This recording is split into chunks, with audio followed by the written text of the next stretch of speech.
Hi, welcome back to your EDTE 1000 online module. We're still covering chapter 1 and this is part 2, okay? So we're going to start to take a look at the teaching profession. I thought it would be fun to take a look here at 1915, so over 100 years ago, the rules for teachers. Things like you will not marry during the term of your contract. You are not to keep company with men. Obviously, teaching was a female career. You must be home between the hours of 8 p.m. and 6 a.m. unless attending a school function, and so on. Well, we're going to see guidelines for the teaching profession have dramatically changed, thank goodness, but I thought that might be fun to take a look at. Okay, so teaching.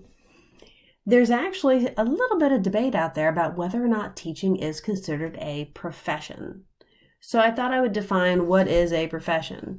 It sets the standards for entry, meaning there's some sort of guidelines for you to be able to attain or be a part of that profession. It is a calling requiring specialized knowledge and often long and intensive academic preparation. Teaching does in many ways fit that model. Now, there are some critics who say that we don't necessarily have a long and intensive academic preparation because you don't necessarily need to go to graduate school. And also, teaching, I love this meme, the only profession where you steal things from home and bring them to work. So in many ways, we are a profession because we do require specialized knowledge, but in some ways, we're looked at a little bit differently. While looking at the profession of teaching, I think we need to look at the role of teachers as leaders. You need to do more than just come into your classroom, teach your subject, and go home. Part of teaching is also being a leader, being involved in the profession beyond the four walls of your classroom. Below, I've listed a variety of professional groups that you might want to be a part of in order to get positions working as a leader. You can serve in teachers' unions, teacher organizations, work on accreditation teams, and visit different schools. Be a mentor to new teachers. There are all sorts of ways you can be a leader, including politically, working when there are different House bills about education and so on. I wanted to also show that when you look at Ohio University, the Patton College of Education core values, one of ours is leadership, that we believe that as a teacher, you are a change agent. You are there to promote positive change and to be a leader, that we are called to lead. All right, so within the teaching profession, we do also have standards, and there are lots of standards. Standards at the national level, at the state, and the district level, telling us as a profession what we should be doing and what's important. I thought this meme was relevant and kind of funny. So what if we lower the standards for teaching to fix the shortage? Well, gee, won't that just lower the quality of teachers? That the reason we have standards is important. They're hard, but they ensure quality of our teachers. So I wanted to show you the Ohio standards, and just very, very briefly. So number 1, you must understand student learning and respect the diversity of your students. Number 2, you've got to know your content area. That's obvious. Number 3, you've got to understand and use a variety of assessments. You've got to deliver good instruction. Number 5, create a learning environment that promotes achievement in all of your students. Have a good learning environment. Collaborate, work well with others, and assume responsibility for your own professional growth. Those are your standards in Ohio as a teacher. OU also has its own standards for professionalism for you as a teacher candidate in the Patton College of Education. So we're going to take a look at each one individually, but I wanted to show you them all at once. The importance of social justice will be where we start. Something that is also important for you to know is that you are actually assessed. You are evaluated on these professional dispositions. Right here is a list of the courses where you are typically assessed on these dispositions. So let's start with that first one that I mentioned before, commitment to social justice. What is that? Social justice is a buzzword that has been used in a variety of ways politically. Within the field of education, we are pretty clear about it. It is about promoting opportunity and reducing inequality, that we want fair opportunities for all of our students, equal opportunities to learn. Here is the rubric from OU that we will use to assess you on this, and we typically connect it to your time in the field. So when you have a course where you spend a great deal of time in the field, that mentor teacher will assess you on things like, do you respect the dignity of all stakeholders in the educational environment? Do you promote high expectations for different individuals and groups through the use of multiple student-centered approaches? Pardon me. Let's watch a short video talking about what is social justice. This was created by, I believe, Kent State University. Social justice is for everyone. It's a way to make sure that we're all seen as human beings, that we're all equitably treated. I think it's really just educating. Growing up in a more diverse background, I've learned about a lot of different people, and I've grown to be compassionate and to really want to make the world a better place. I think it's a Mother Teresa quote that talks about true power is quiet. Most change may involve loud, boisterous talk, but true change is quiet change. Kids in urban settings, a lot of them, either their fathers aren't there or they don't have that male to look up to. That was a big part of my decision to become a teacher, to be that positive male influence in their life, because students don't always get that, and I think it's needed. For me, social justice in the classroom is very different than the one-shot celebration of Cinco de Mayo or putting the poster up on Martin Luther King Day. I challenge them to push past those superficial treatments of culture and get to the real depth of students' identities. It's about extremely high expectations for students, maintaining that at all costs. You got to get people in the right places to help make some of these important decisions. The door's been cracked open, but we need more people with the credentials and the skills to help make those decisions. And sometimes when you're the only person in the community, for you to stand up, you don't have a lot of people to have your back because they haven't walked in your shoes. I hope you found that helpful for more of an explanation on social justice. We also need to have a commitment to ethics and ethical decision making in and out of the classroom. Part of ethics is demonstrating integrity in the teaching profession, which includes making sure that you are unbiased in your decision making, that you're showing ethical and moral behavior in your relationships with others, your relationships with students, with parents, with coworkers. There are a lot of different aspects when it comes to ethics and ethical decision making. So here's the rubric that we use in the College of Ed for you when you go to your field placements, and you can see it includes things like demonstrating responsible principled behavior and respecting the human dignity of members of the school community. When there are infractions of ethics, they are examined by the state. Similarly, here in the College of Ed, when there are infractions, you might have to meet with your academic advisor or with the Credential Review Board, depending on the nature of the infraction. So, something else we need to take a look at is what is provided by the Ohio Department of Education. You can see here, this is quite a long document. We're obviously not going to go through it now, but I just wanted to show you that there's a very long, detailed licensure code available from the Ohio Department of Education. So what else is important to OU when it comes to student professional dispositions? We have commitment to the well-being of your students, your families, and your communities. That you're not just looking at how well your student is learning history, but you're looking at the complete child.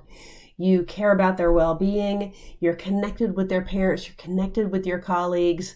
There's a lot that goes along with this, that you're involved in making sure that they have a safe and secure classroom and that you have healthy, productive relationships.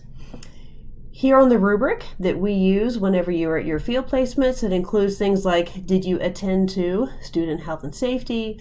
Did you model caring and empathy? And our last one is commitment to professional competence.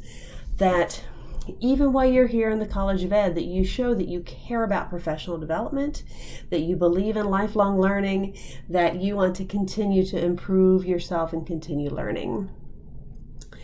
Here's an example many of you might know, Marcy Kennedy. She does a lot of work with students as well as other faculty members within the realm of professional development. Here's a group of individuals from the Stevens Literacy Center doing some professional development. All right, let's look a little bit deeper within the teaching profession. Okay, so let's continue.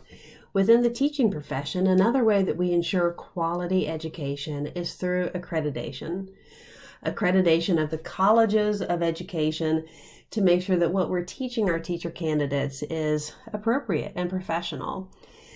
I had to include this meme because I have to admit accreditation processes at colleges are tough. Nobody looks forward to them. It is intensive work, a lot of committee meetings, a lot of papers, a lot of data, just so that we can prove what we're doing and what we're teaching our students. When Ed and Kate does come to colleges and universities like OU, one of the things that they're looking for is, what are we teaching our students? Are we providing them with appropriate knowledge, skills, and dispositions? Which is why we at the College of Ed have to assess you on those areas of professionalism. And Kate also specifies what to them is considered to be the target or what they're looking for when it comes to professionalism in teacher candidates. They want to know that you know how to work with students and families. They want to know that you understand standards, that you can demonstrate appropriate classroom behaviors.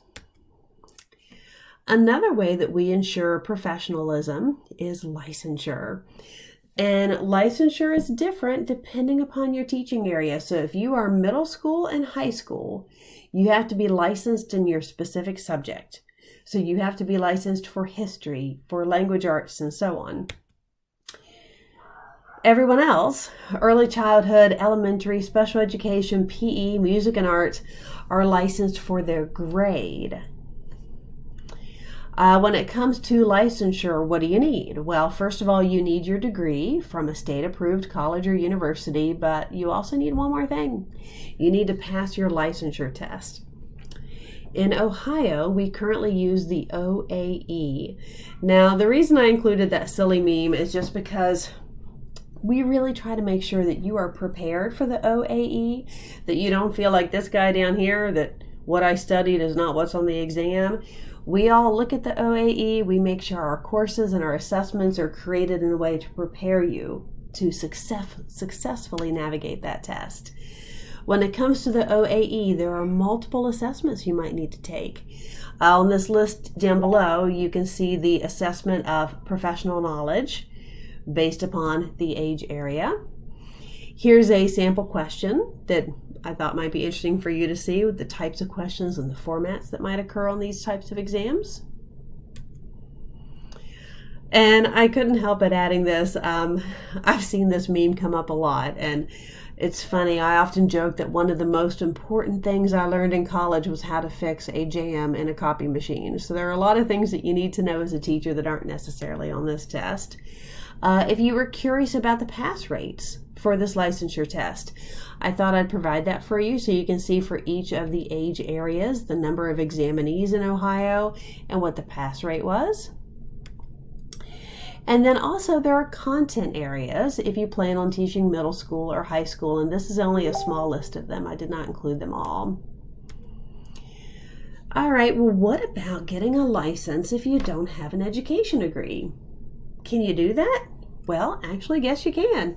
Let's say you have a bachelor's degree in English or a bachelor's degree in history, but you decide you want to teach. Many states offer what we call a provisional license.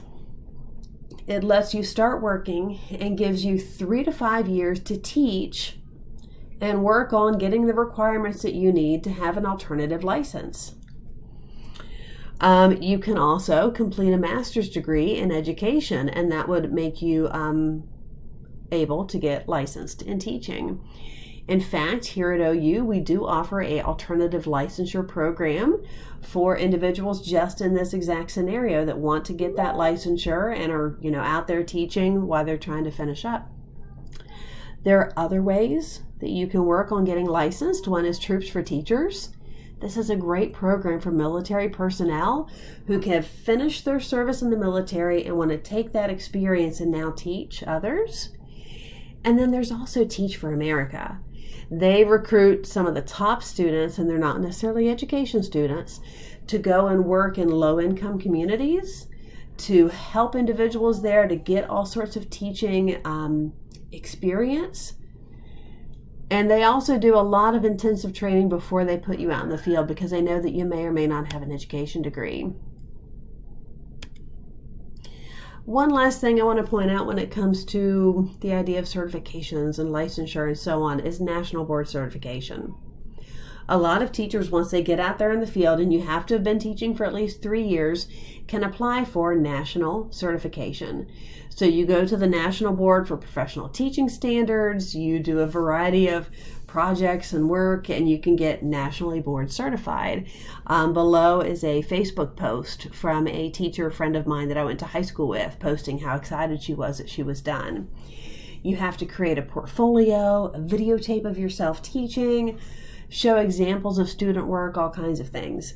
But it can be quite beneficial. It can lead to bonuses at work or even pay raises. Now we're going to take a look at what is it that teachers need to know in this field. Another essential area for your education while you're here in the College of Ed or any College of Ed is field work. Getting out there. Sometimes we call it clinical practice, sometimes we call it field experience, but it's all the same. Getting out there in the classroom, spending time with students, spending time with teachers, getting an idea of what your profession looks like.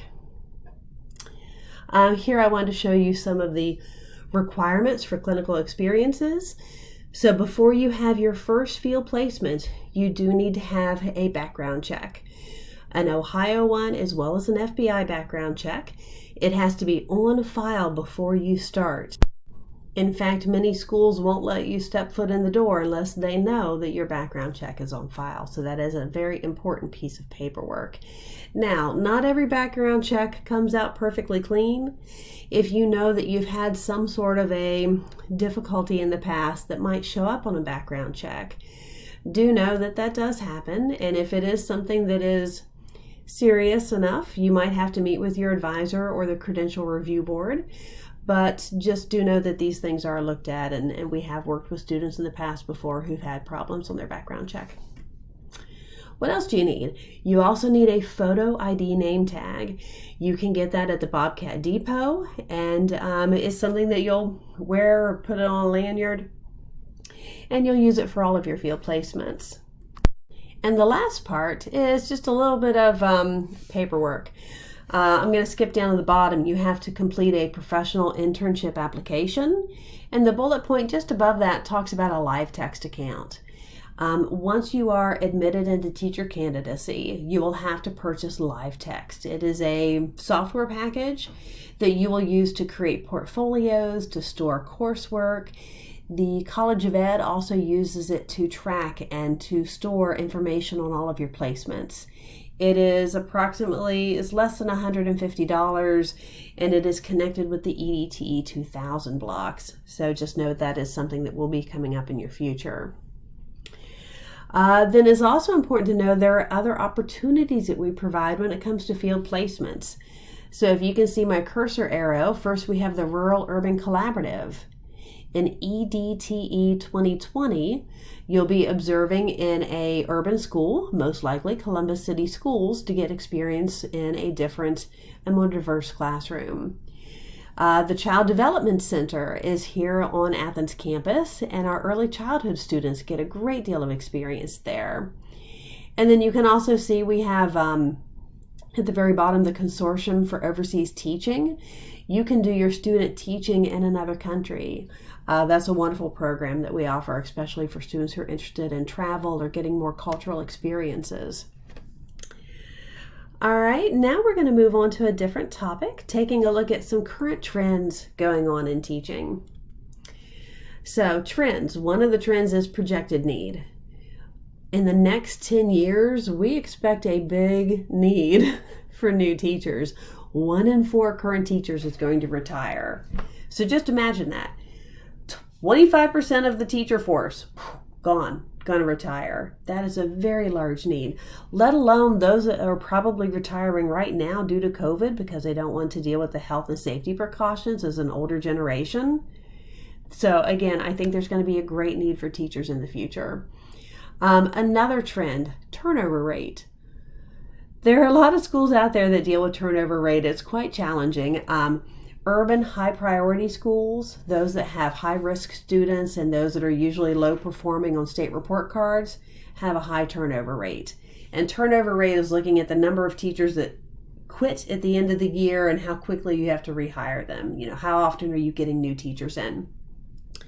Small private schools, although they can be great places to work and they usually score very high in the world of job satisfaction, very high turnover rate too. A lot of times they can't offer the same thing when it comes to salary and benefits, and that's one of the reasons why they see high turnover. Another trend in the teaching force, new hires. So even though I mentioned before, 25% of the current teaching force is going to retire. They won't all be replaced by new hires, by new grads with their diploma. About half of them will not be new hires. They will be current teachers trying to switch to a different school, trying to get a better job, people from other careers coming into the field. So only about half of new hires are recent graduates. And when it comes to turnover rate and people leaving, I thought this would be interesting to see. Why is it that people leave teaching? The number one answer tends to be that they're dissatisfied about something. And a lot of times it has to do with classroom management, that they have a hard time just struggling to keep their class under control, feeling supported, dealing with the pressures of the working conditions. Another trend when it comes to teaching force in terms of careers and jobs is location. You will not necessarily be able to get a job in the exact place you want to live. Jobs are more likely to be available in urban areas and in rural areas. Suburban jobs, hard to find. Jobs are available usually in areas of high poverty. And salary. I thought I'd show you, based on the map, looking at the different states, the median salary for teachers to give you an idea. You can see obviously it's a little bit higher in the Northeast, as well as California and Wyoming and Alaska. So salary, if you feel as if the salary may not be high enough to support you, there are things you can do to supplement your salary. I actually know many teachers who work a second job, perhaps something online. You can get bonuses and pay raises from doing things like National Board Certification. You can get additional funds through mentoring, through coaching, taking on administrative duties or extracurriculars. Also, if you're in a high need area, if you're in math or science, sometimes you can bargain to get a higher salary because of that. And let's move forward. I thought I'd show you these graphics here. So over here on the left, we have the top 5 ways that busy teachers tend to make extra money. There are also some things you can do that fit the idea of professional development, like teaching online or working with exams, writing a book. On the right, you'll see a post made by my daughter's first grade teacher that in addition to teaching, she also works with Stitch Fix to supplement her income. Another trend, and I mentioned this one briefly a second ago, is the idea of working with subject areas that are in higher demand. Math and science, again, math and science. They're always in need of math and science teachers. They often have to find people who do not necessarily have an education degree. They might have a bachelor's in math or a bachelor's in science. And sometimes those teachers can command a higher salary. Also, if you have an ability to work with English language learners, getting a minor in Spanish is a fabulous idea. And special education, that is also an area that tends to be of high demand. Okay, so now we're going to move on and take a look at what can you do to be a successful teacher education candidate. What are some tips and some things that are going to help you get the most out of your time here in the College of Ed? First of all, spend time in schools. The more time you spend out there in the field, the better. You need to make sure that you have chosen the right age level. Do you really want to work in elementary? Perhaps middle school will be better for you. What subject area are you most interested in? And how do you feel about the profession itself? It's great to be able to spend full days in the classroom to see the life of a teacher. You want to get comfortable. The more time you spend in the classroom, the easier and the more comfortable it's going to feel for you. And while you're there, make sure you show initiative. You want your teacher to know that you care, that you want to be there. It'll help you get to know your teacher and your students. Make sure you use good communication with your mentor teacher. That is so essential whenever you make that first step to reach out to your teacher, and all of your subsequent communications, that you're clear and concise and that you keep them notified, especially if you have problems that might prevent you from coming. You might want to consider joining what we call a PDS, a professional development school. They let you spend a lot more time in the field. We have some that we provide here in the Patton College of Ed to again give you more support and more time out there in the field. And we have them for early childhood, middle childhood, AYA, as well as special education. You might want to volunteer. When you go home for spring break, when you go home for Christmas break, do you have teachers that you know of through family or friends where you could spend a little extra time helping them out to gain more experience? This also looks good on your resume. Join student organizations. What groups do we have here at OU that might be beneficial to you? We have a lot of them. Take a look, join them, perhaps even get a leadership position. Keep records. Keep records, keep records, keep records. I don't know how many times I will hear from a student 3 years later and say, do you remember the name of that guest speaker that you had come to class? Or the presentation that some of us attended at the Baker Center? I may not know. It's been a while.